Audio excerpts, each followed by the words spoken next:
Good morning friends सकार गुरुत्वपूर्ण खबर आपण मानकु स्वागत मुझे तो फ्रेंड्स प्रत्येक दिन भली बहुत गुड़ी पछा पछा खबर सहित जहाँकि पीएम किसान कालिया योजना ठू आरंभ कर राशन कार्ड ई श्रम कार्ड बड़ बड़ घोषणा यह खबर भितर रही तेणु आपण मैंने 2 मिनिट अधिक समय दे ए वीडियो को निश्चित शेष पर्यंत देखंतु कारण आज वीडियो देखापी आपन को कौन न्यूज पेपर किंबा खबर कागज देखा पड़ोनी से चलतु भाई मैंने बेसी डे नक भिडियो पर नजर पकईबा तेरे नजर पकईबा पूर्व जदि आम चैनल प्रथम आसी भिडियो देखुं तेरे आम चैनल को सब्सक्राइब कर पाखे घंटी चिन्ह को दबे ऑल नोटिफिकेशन को दबे दिंतु कारण आम जिते बेले भी भिडियो छाड़ू आपण पाखे पहुँचब सर्वप्रथमे नंबर 1 स्वास्थ्य सेवार नुआ अध्याय आणिले नवीन बाबू राज्यवासी को मिलिबा उत्तम स्वास्थ्य सेवा हॉस्पिटल को आसुवा रोगी परिजन को आउ हैरान होगाकू पड़ो ना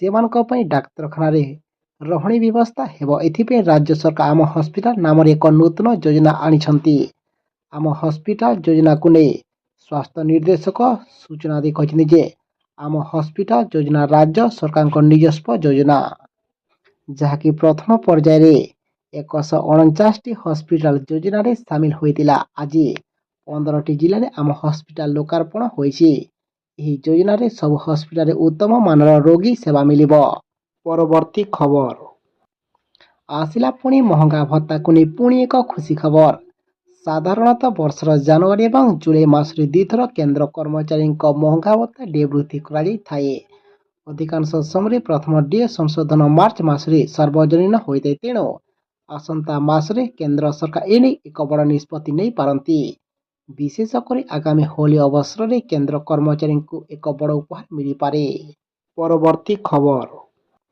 आसला पुणी समस्त कि समस्त बैंकधारी पुणी एक बड़ खबर reserve bank of India RBI 2024 वर्ष बैंक छुट्टी तालिका प्रकाश करिछि जहाँ अनुଯାयी प्रत्येक मास परि मार्च मासरे अनेक दिन बैंक छुट्टी हेबाकू जाउछि आपण को कहि रखुछु जे आरबीआई भारतीय स्तर में बैंक छुट्टी तालिका प्रकाश करिछि विभिन्न राज्य में घटुवा अनेक पर्वर छुट्टी व्यतीत एथिरे शनिवार एवं रविवार मध्य अंतर्भुक्त रही तेबे आरबीआई ऑफिशियल वेबसाइट रे दिया जाइथिबा सूचना अनुसार मार्च मासरे बैंक गुड़िक अनेक छुट्टी दिन अच्छी मार्च मासरे बैंक गुड़िक 14 दिन बंद रहिबो यह अवधि मध्य आपण बैंकिंग संबंधित कौन कार्य कर समर्थ हेबे नाही सेतिबे आमे आपण को अनुरोध करछु कि आपण माने एही मासर यथाशीघ्र एथिरे आपणक बैंक कार्य संबंधित आपणक काम सारी दियंतु परवर्ती खबर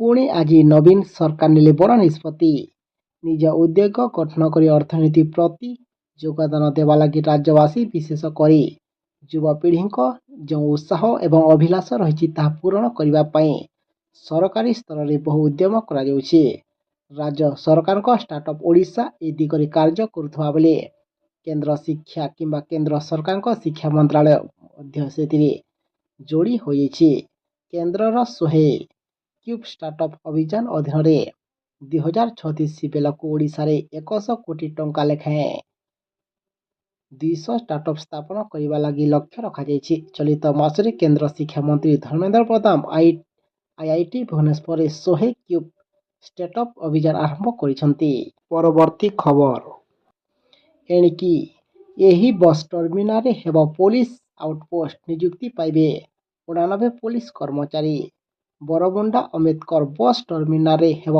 पुलिस आउटपोस्ट नियुक्ति पाइबे 89 पुलिस कर्मचारी दैनिक 35 रु 40 किंबा 45,000 यात्री सुरक्षा और सुविधा को दृष्टि रखी मुख्यमंत्री निष्पत्ति 5T अध्यक्ष क्षेत्र समीक्षा बेले ए संपर्क में होइतिला आलोचना अवगत हेबा परे मुख्यमंत्री नेले बड़ निष्पत्ति परवर्ती खबर बड़ उपहार देले राज्य सरकार एही मानक एकाउंट को गला 10,000 टंका छात्र छात्री को बड़ उपहार देछंती राज्य सरकार युक्त 3 एवं पीजी छात्र छात्री को मिलिला नुआ और स्कॉलरशिप छात्री को वार्षिक 10,000 टंका एवं छात्र को 9,000 टंका लेखाएं स्कॉलरशिप प्रदान करा तेरे गतकाल राज्यर 3 जिला को जाई छात्र छात्री को नुआ और स्कॉलरशिप सर्टिफिकेट प्रदान करिसेंती 5T अध्यक्ष भिके पांड्यान परवर्ती खबर ପୁଣି ସମସ୍ତ ରେଳ ଯାତ୍ରୀଙ୍କ ପାଇଁ ସରକାରଙ୍କ ବଡ଼ ନିଷ୍ପତ୍ତି।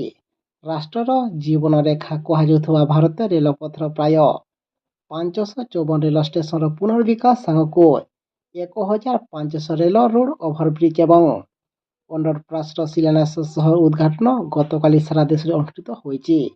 ଏହି ପରିପ୍ରେକ୍ଷୀରେ ପ୍ରଧାନମନ୍ତ୍ରୀ ମୋଦି 41,000 କୋଟି ଟଙ୍କା ବ୍ୟୟବରାଦରେ ଉପରୋକ୍ତ ସଂଖ୍ୟକ ଶିଳାନ୍ୟାସ ଏବଂ ଉଦ୍ଘାଟନ ଭିସି ଜରିଆରେ କରିବେ ବୋଲି ରେଳପଥ ପକ୍ଷରୁ ସୂଚନା ମିଳିଛି।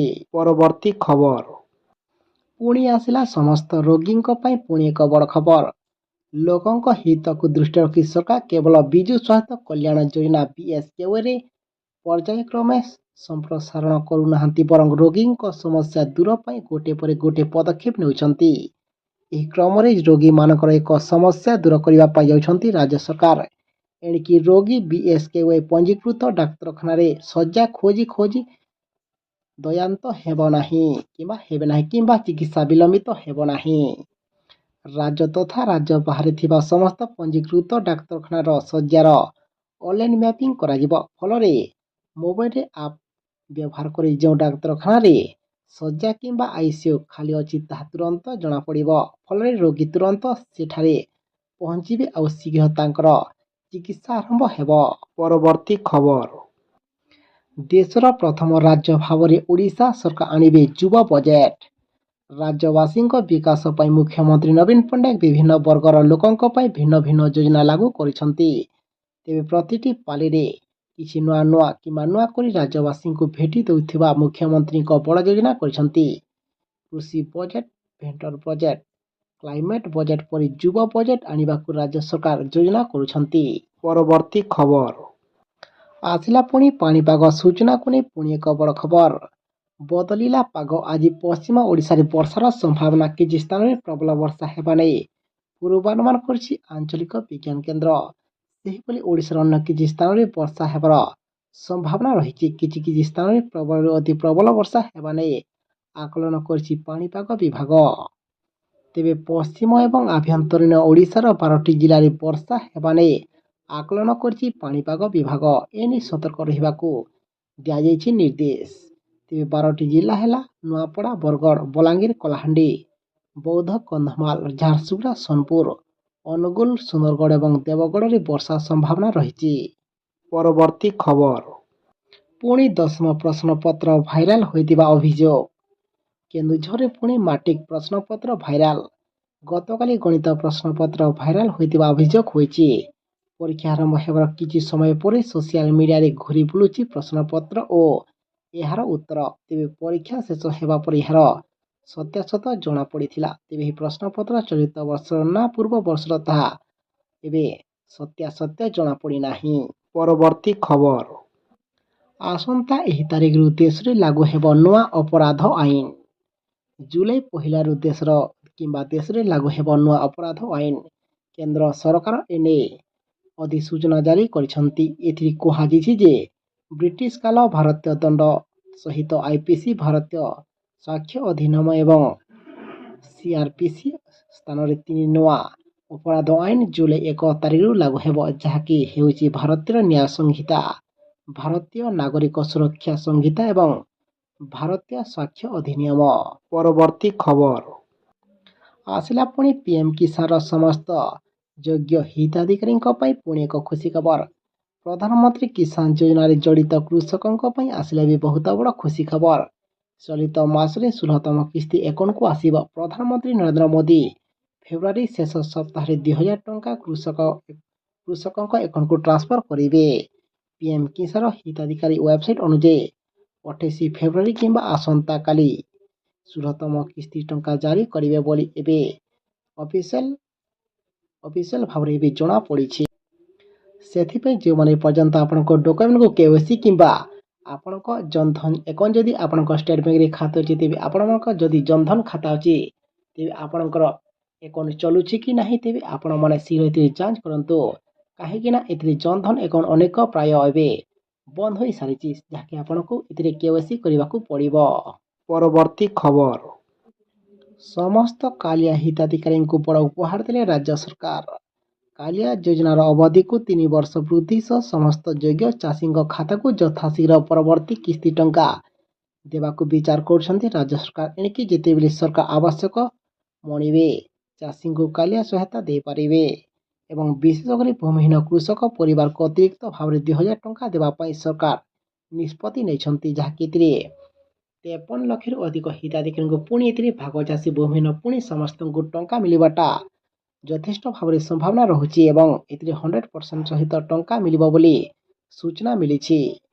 ସେଥିପାଇଁ ଆମେ ଆପଣଙ୍କୁ ଅନୁରୋଧ କରୁଛୁ କି ଆପଣମାନେ ଯଦି ଏପର୍ଯ୍ୟନ୍ତ ଆପଣଙ୍କ ଡକୁମେଣ୍ଟକୁ ସଠିକ୍ କରିନାହାନ୍ତି ତେବେ ଆପଣମାନେ ଶୀଘ୍ର ଏଥିରେ ଫୁଲଫିଲ୍ କରିନିଅନ୍ତୁ ଏବଂ ଏଥିରେ ଏହି ଯୋଜନା ମାଧ୍ୟମରେ ଯେକୌଣସି ମୁହୂର୍ତ୍ତରେ ସରକାର ଟଙ୍କା ଦେବାଟା ସୂଚନା କିମ୍ବା ବିଚାର କରୁଛନ୍ତି। ସେଥିପାଇଁ ଆମେ ଆପଣଙ୍କୁ ଅନୁରୋଧ କରୁଛୁ କି ଆପଣମାନେ ଆମ ସହ ସଦାସର୍ବଦା ଯୋଡ଼ି ହୋଇ ରହିଥାନ୍ତୁ, କାହିଁକି ନା ଯେଉଁଦିନ ସରକାର ଟଙ୍କା ଦେବାଟା ଘୋଷଣା କରିବେ ଆମେ ଆପଣଙ୍କୁ ଆଉ ଗୋଟେ ଭିଡ଼ିଓ ମାଧ୍ୟମରେ ଆମ ଏହି ଚ୍ୟାନେଲ୍ ମାଧ୍ୟମରେ ଆମେ ଆପଣଙ୍କୁ ଜଣାଇଦେବୁ, ତାକୁ ଦେଖି ଆପଣମାନେ କନଫର୍ମ ହୋଇବେ।